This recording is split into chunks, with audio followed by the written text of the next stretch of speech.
আসসালামু আলাইকুম সবাইকে। সবাই কেমন আছেন? জানি খুব একটা ভালো নেই, কারণ আমার হাতে দেখতে পাচ্ছেন এটা কি। আর এটা দেখে অনেকের বোঝার বাকি নেই যে আমি কি বলতে এসেছি। দর্শক শ্রোতা, আপনারা অবশ্যই জানেন কয়েকদিন আগে একটি বিজ্ঞাপন ব্যাপক ভাইরাল হয়েছে। যে বিজ্ঞাপনটি করা হয়েছে কোকাকোলাকে প্রমোশন করার জন্য। তো সেই সাথে আমি একটা কথা বলতে চাই, মুসলিম দেশের মানুষ হয়ে আমরা কিভাবে একটা নরহত্যাকারী দেশের প্রোডাক্ট নিয়ে প্রমোশন করি, কিভাবে আমাদের মুসিবতে আসে। একজন মুসলিম ভাইয়ের রক্ত চুষে খাওয়া কোম্পানি এই হচ্ছে কোকাকোলা ব্র্যান্ড, যেটার অনেক পণ্য রয়েছে। শুধু কোকাকোলা নয়, এর সাথে 7 up, Mirinda, Dew, Mountain Dew, অনেক ধরনের পণ্য রয়েছে। এই কোমল পানীয়র পাশাপাশি আরও কিছু পণ্য রয়েছে। একজন মুসলিম হিসাবে অবশ্যই বয়কট করা উচিত। আমাদের দেশীয় তারকারা তারা কি কখনো বুঝে নাই এটা কোন দেশীয় পণ্য? না বুঝে সাধারণ মানুষদের মধ্যে বিভ্রান্তি সৃষ্টি করছে। এটা আসলে অরিজিনালি ওই দেশীয় পণ্য, যারা আমাদের মুসলমানদেরকে অন্যায়ভাবে হত্যা করে আসছে। প্রিয় দর্শক শ্রোতা, আপনারা অবশ্যই জানেন যে এটা একটি ওই দেশীয় পণ্য। ওই দেশটার নাম বলতে পারতেছি না, একটাই কারণ, সেটা হচ্ছে ফেসবুকে সমস্যা হবে। আপনি আপনার পরিবারের সদস্য থেকে শুরু করে সমাজের প্রত্যেকটি মানুষের মধ্যে সচেতনতা গড়ে তুলুন যে ওই দেশীয় পণ্য সবাই আমরা বর্জন করি। আমি একটি দোকান থেকে এই কোকাকোলা কোম্পানির 7 আপ নিয়ে এসেছি। এটা আমার পক্ষ থেকে একটা প্রতিবাদ। আপনি আপনার অবস্থান থেকে অবশ্যই প্রতিবাদ করবেন।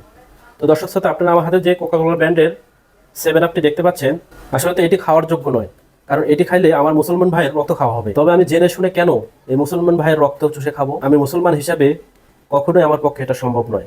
তাই এটি যেখানে ফেলার যোগ্য সেখানে আমি ফেলে দিয়ে আসবো। এটা মূলত ফেলে দিয়ে আসবো একটি ওয়াশরুমের ভেতরে। এর যোগ্য ওই স্থানে, আমাদের খাওয়ার যোগ্য নয়। সকল মুসলমান ভাইদেরকে একটাই অনুরোধ করব, কোকাকোলা কোম্পানির যে সকল পণ্য রয়েছে সকল পণ্য বয়কট করে আমাদের দেশীয় পণ্য ব্যবহার করার জন্য। তো দর্শক শ্রোতা, এখন আমি যাচ্ছি এটা ওয়াশরুমের মধ্যে ফেলে দেওয়ার জন্য। তো আপনারা আমার সঙ্গেই থাকুন। সেই সাথে আরেকটি কথা বলে রাখছি, যে সকল মডেল এবং অভিনেতারা এই পণ্যগুলোর স্পন্সর করে আসছে তাদেরকেও আমরা বয়কট করি। দর্শক শ্রোতা, আপনারা দেখতে পাচ্ছেন আমি এটা হাতে করে নিয়ে ওয়াশরুমের মধ্যে চলে আসছি। তো এটা যেখানে ফেলার স্থান, ফেলার উপযুক্ত জায়গা, আমি সেখানে ফেলে দেবো। তো আপনারা দেখেন আমি কিভাবে আমার দিক থেকে প্রতিবাদ গড়ে তুলতেছি। এই হচ্ছে ওয়াশরুম, এটা এখন যেখানে ফেলার জায়গা সেখানেই ফেলে দেব। এটা মূলত আমাদের খাওয়ার যোগ্য নয়, এটা এই ওয়াশরুমে ফেলারই যোগ্য। বাংলাদেশ সহ পুরো মুসলিম বিশ্বে এই একই প্রতিবাদ গড়ে তোলা উচিত আমি মনে করি। তাই আমার দিক থেকে কোকাকোলা কোম্পানির 7 আপটি আমি ওয়াশরুমের মধ্যে ফেলে দেব। দর্শকরা দেখতেই পাচ্ছেন আমি কিন্তু ফেলে দিচ্ছি। এটা আসলে কখনো খাওয়ার যোগ্য নয়, এটা ফেলে দেওয়ারই যোগ্য। আর এটা এই ওয়াশরুমের জন্যই যোগ্য।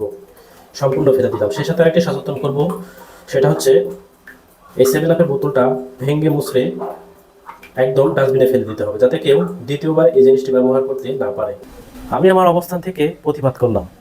আপনি আপনার অবস্থান থেকে কতটুকু প্রতিবাদ করছেন? বৈদেশীয় পণ্য বর্জন করে মুসলমানদেরকে হেফাজত করা, ওদের বিরুদ্ধে যুদ্ধ করতে না পারলেও আমার মন থেকে প্রতিবাদ করে তাদের বিরুদ্ধে যুদ্ধ ঘোষণা করছি।